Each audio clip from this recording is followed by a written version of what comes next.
بسم اللہ الرحمن الرحیم۔ السلام علیکم دوستو، میڈم ترنم کی ذاتی زندگی اگر غور کیا جائے تو بلکہ ترنم میڈم نور جہاں کی ذاتی زندگی اور فنی سفر پر ایک تفصیلی نظر، اللہ وسائی سے بی بی نور جہاں اور پھر ملکہ ترنم نور جہاں پیدائش سے وفات تک کی مکمل کہانی، کئی لوگوں کے ساتھ ناجائز تعلقات کے الزامات، اور پھر شوکت رضوی سے طلاق، اور اس کے بعد پھر فلم سٹار اعجاز نے بھی طلاق دی تھی۔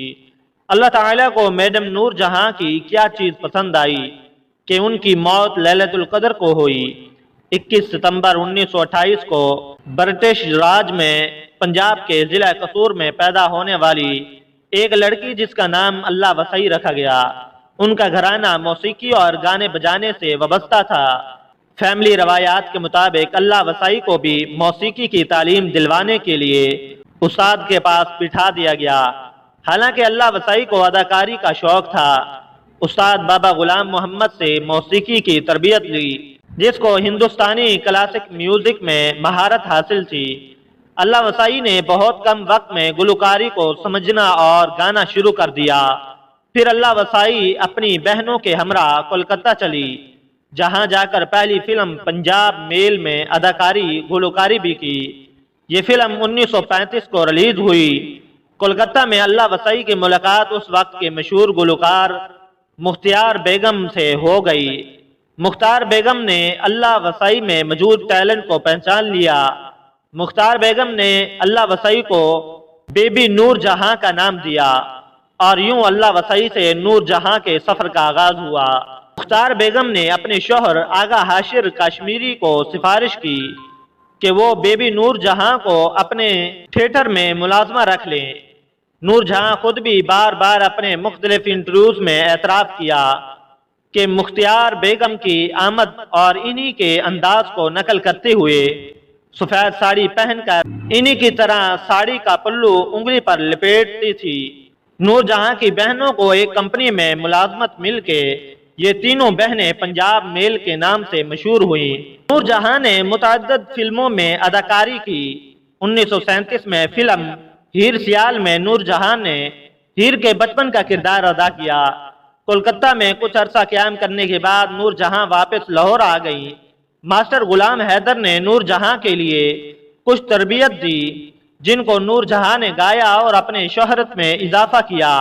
1939 کا دور تھا، اور اس دور میں نور جہاں اپنی پہچان بنا چکی تھی۔ نور جہاں پنچولی اسٹوڈیو کے مالک کی فلم گل بکولی کے لیے اپنی زندگی کا پہلا گیت ریکارڈ کروایا۔ یہ نور جہاں کی زندگی کا کسی بھی فلم کے لیے پہلا گیت تھا۔ پھر 1942 کو بطور فلم ہیروئن اپنی پہلی فلم جس کا نام خاندان تھا، اس سے اپنے کیریئر کی شروعات کی۔ یہ فلم بہت کامیاب ہوئی۔ بعد ازاں نور جہاں نے 1943 میں بننے والی فلم دکھائی کے لیے بھی گیت گائے۔ یہ دوسری بار تھا کہ نور جہاں نے اپنی آواز کسی دیگر اداکارہ کے لیے تھی۔ فلم خاندان جو کہ 1942 کو ریلیز ہوئی، اس کی کامیابی کے بعد نور جہاں ممبئی منتقل ہو چکی تھی۔ ممبئی میں نور جہاں کی ملاقات سید شوکت حسین رضوی سے ہوئی، جو کہ برصغیر پاک و ہند کے مشہور و معروف فلم ڈائریکٹر تھے۔ نور جہاں بہت اچھی اداکارہ اور بہترین آواز کی مالکن اور بہت خوبصورت بھی تھی۔ اس دور میں نور جہاں سے زیادہ نہ کوئی خوبصورت تھا اور نہ ہی ٹیلنٹ۔ شوکت حسین رضوی نور جہاں کے دیوانے ہو گئے اور دونوں نے شادی کرنے کا فیصلہ کر لیا، مگر نور جہاں کے گھر والے اس شادی کے سخت خلاف تھے، کیونکہ اس وقت نور جہاں کی عمر بہت کم تھی اور شہرت کے دور کا آغاز ہی ہوا تھا۔ لہذا نور جہاں کے گھر والے نہیں چاہتے تھے کہ اتنی جلدی شادی سے نور جہاں کے کیریئر کو نقصان پہنچے، جبکہ دوسری طرف نور جہاں اپنے گھر والوں کے لیے ایک کماؤ لڑکی بھی تھی۔ مگر نور جہاں اور شوکت حسین رضوی نے اس سب کے باوجود شادی کر لی۔ سعادت حسین منٹو اس شادی کے خلاف تھے۔ سعادت حسین شوکت رضوی کے دوست تھے۔ یہ نہیں چاہتے تھے کہ شوکت رضوی نور جہاں سے شادی کرے۔ شوکت رضوی اور نور جہاں کو شادی کے بعد فلمی کیریئر میں بہت کامیابی ملی۔ نور جہاں 1945 میں بننے والی فلم بڑی ماں میں مرکزی کردار ادا کیا۔ 1945 میں نور جہان نے پہلی بار قوالی گائی۔ جنوبی ایشیا میں پہلی بار ہوا تھا کہ کسی لڑکی نے قوالی گائی ہو۔ قوالی کے بول تھے، ہم بھرے نہ شکوے کیے۔ پھر 1947 کو شوکت حسین رضوی کی فلم جگنو ریلیز ہوئی۔ اس میں دلیپ کمار اور نور جہاں ایک ساتھ نظر آئے۔ یہ دلیپ کمار کے کیریئر کی سب سے بڑی اور کامیاب اور ہٹ فلم تھی۔ یہی نور جہاں کی ہندوستان میں آخری فلم ثابت ہوئی۔ مذکورہ فلم 23 مئی 1947 کو ریلیز ہوئی۔ اس کے علاوہ بھی 1947 میں نور جہاں کی 3 مزید فلمیں ریلیز ہوئیں۔ نور جہاں 1932 سے لے کر 1947 تک 127 گانے جبکہ 69 فلموں میں اداکاری کی، جن میں سے 12 خاموش فلمیں بھی شامل ہیں۔ نور جہاں جن سینموں میں کام کیا، ان میں سے 55 فلمیں ممبئی میں، 8 فلمیں کولکتہ، جبکہ 5 فلمیں لاہور اور 1 فلم برما میں بنی تھی۔ 1947 میں جب پاکستان وجود میں آیا تو نور جہاں اپنے شوہر شوکت حسین رضوی کے ساتھ پاکستان آ گئی۔ کراچی میں آ کر رہائش اختیار کی۔ 3 سالوں کے بعد نور جہاں پاکستان میں اپنی پہلی فلم جس کا نام تھا جنوے، اس کی ہدایت کاری اور مرکزی اداکارہ بھی خود تھی۔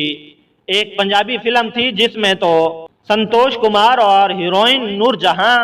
یہ فلم بہت کامیاب ہوئی، جو کہ 18 ہفتوں تک مسلسل لاہور کے سینما گھروں میں چلتی رہی۔ 1952 میں نور جہاں کی فلم دوپٹہ ریلیز ہوئی، جس نے کامیابی کے نئے ریکارڈ قائم کیے۔ یہ فلم سپر ہٹ ثابت ہوئی۔ 1952 میں دونوں میں اختلاف اس قدر بڑھ گئے کہ دونوں میاں بیوی ایک دوسرے پر الزامات لگانے لگے۔ شوکت حسین رضوی کا کہنا تھا کہ نور جہاں ایک بدکارہ عورت ہے، جس کے دیگر مرد اداکاروں گلوکاروں کے ساتھ ناجائز تعلقات ہیں۔ ان میں سب سے اہم پاکستان کے کرکٹ کھلاڑی نذر محمد اور نور جہاں کے تعلقات کا الزام تھا، جس کو شوکت حسین نے اپنی کتاب نور جہاں کی کہانی میری زبانی میں نہایت تفصیل سے بیان کیا ہے کہ نور جہاں اور نذر محمد کے تعلقات کا مجسم تھا، مگر بعد میں میرے دوستوں نے اس کی تصدیق کر دی۔ اس کے بعد میں نے اپنے ایک نوکر کو اس ذمہ داری دی کہ وہ نور جہاں کی نگرانی کرے، اور جیسے ہی نور جہاں نظر سے ملے مجھے اطلاع کرے۔ ایک بار نور جہاں اپنی موٹر کار میں نگرانی کے ہمراہ نذر محمد کو ملنے چلی گئی تو ملازم نے شوکت رضوی کو اطلاع دی، جس پر یہ موقع پر پہنچ گئے اور نور جہاں ایک مکان میں تھی۔ دروازہ کھلایا تو دیکھا کہ ملازمہ سیڑھیوں سے اوپر منزل کی طرف جا رہی ہے تاکہ نور جہاں کو خبردار کر سکے، مگر شوکت حسین رضوی نے بھاگ کر ملازمہ کو پکڑ لیا۔ جب شوکت رضوی اوپر پہنچا تو دیکھا کہ نور جہاں نذر محمد کے پلنگ پر لیٹے ہوئے تھے۔ کرکٹ نذر محمد نے شوکت رضوی کو دیکھ کر بلائی منزل کی کھڑکی سے چھلانگ لگا لی، جس کی وجہ سے اس کے ہاتھ کی ہڈی ٹوٹ گئی۔ اس کے علاوہ بھی نور جہاں پر بے شمار اداکاروں گلوکاروں نسیم پوپلر والے کے ساتھ تعلقات کا الزام تھا، جبکہ نور جہاں بھی شوکت حسین رضوی پر یہ الزام عائد کرتی رہی۔ ان کے دیگر لڑکیوں کے ساتھ ناجائز تعلقات۔ اس کے بعد بھی دونوں میاں بیوی میں نوبت طلاق تک جا پہنچی۔ شوکت حسین رضوی سے نور جہاں کی ایک بیٹی اور 2 بیٹے تھے۔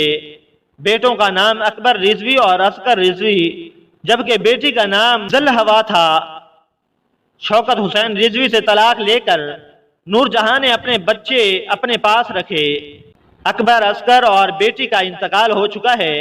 اس کے بعد نور جہاں نے فلم سٹار اعجاز درانی سے شادی کی۔ اعجاز درانی نے نور جہاں پر دباؤ بڑھایا کہ فلموں میں کام کرنا چھوڑ دو۔ نور جہاں اداکاری تو چھوڑ دی، مگر گلوکاری چھوڑنے سے انکار کر دیا۔ اعجاز سے شادی کے بعد نور جہاں فلمی دنیا کو خیر آباد کہہ چکی تھی اور صرف پس پردہ گلوکاری کرنے میں مصروف تھی، جبکہ اعجاز درانی نے نور جہاں کے اثر و رسوخ کی وجہ سے معروف فلمی اداکار بن گئے۔ ان دونوں کی زندگیوں میں اختلافات اس وقت سامنے آئے جب فلم سٹار فردوس اور اعجاز کے تعلقات منظر عام پر آئے۔ فم ہیر رانجھا کی شوٹنگ کے دوران اعجاز اور فردوس بیگم کے تعلقات واضح ہو گئے۔ نور جہاں نے بہت کوشش کی کہ اعجاز درانی اور فردوس کے تعلقات ختم ہو جائیں، مگر ایسا ممکن نہ ہوا۔ نور جہاں نے ہر اس فلم کے لیے اپنی آواز کو دینا بند کر دیا جس میں فردوس بیگم کام کیا کرتی تھی۔ یہ نور جہاں کے عروج کا دور تھا، بلکہ ہر دور نور جہاں کے عروج کا دور رہا۔ فردوس بیگم نے نور جہاں کی آواز کے بغیر اردو اور پنجابی فلموں میں کامیابی حاصل کی، مگر کچھ لوگ کہتے ہیں کہ نور جہاں کے اس فیصلے کے بعد فردوس بیگم کا کریئر تباہی کی جانب گامزن ہو چکا تھا، جو جلد ہی اختتام پذیر ہو گیا۔ نور جہاں کو پاکستان میں جتنی عزت اور احترام سے نوازا گیا، نور جہان بطور فلم ایکٹر اور بطور گلوکارہ جتنی شہرت حاصل پوری دنیا اس سے واقف ہے۔ انہیں 1983 کو پاکستان کی اجازت کے بعد نور جہان انڈیا اور اپنے پرانے دوستوں کو ملنے ممبئی چلی۔ انڈیا والوں نے نور جہاں کا جس طرح استقبال کیا، اس کی بھی مثال نہیں ملتی۔ پورے انڈیا نے نور جہاں کو ویلکم کیا، کیونکہ نور جہاں نے اپنی زندگی کا ایک بڑا حصہ وہاں گزارا تھا۔ نور جہاں نے انڈیا میں بے شمار سپر ہٹ فلمیں اور کامیاب موسیقی دی تھی۔ نور جہاں بہت ہی محب وطن پاکستانی تھی۔ بظاہر دنیاوی نظر میں نور جہاں جو کچھ بھی تھی، مگر اللہ کی ذات بہتر جانتی ہے کہ نور جہاں کیا تھی۔ ایسی موت جو اللہ کے نیک بندوں کی خواہش ہوتی ہے، وہ موت اللہ نے نور جہاں کو دی۔ رمضان المبارک کے آخری عشرے کی طاق رات جو 27ویں رات بنتی ہے، اس رات نور جہاں دنیا فانی سے رخصت ہوئی، اور قدرتی طور پر نور جہاں کی وفات پر 3 چھٹیاں ہوئیں، کیونکہ نور جہاں کی خواہش تھی کہ جب یہ اس دنیا سے رخصت ہو، پاکستان میں 3 چھٹیاں کی جائیں، مگر حکمرانوں نے اس خواہش کو پورا کرنے سے معذرت کر لی، جبکہ اللہ کی جانب سے اس خواہش کو پھر بھی قبول کر لیا گیا۔ نور جہاں ایک ایسا ستارہ ہے جس کا نام اور مقام ہمیشہ زندہ رہے گا۔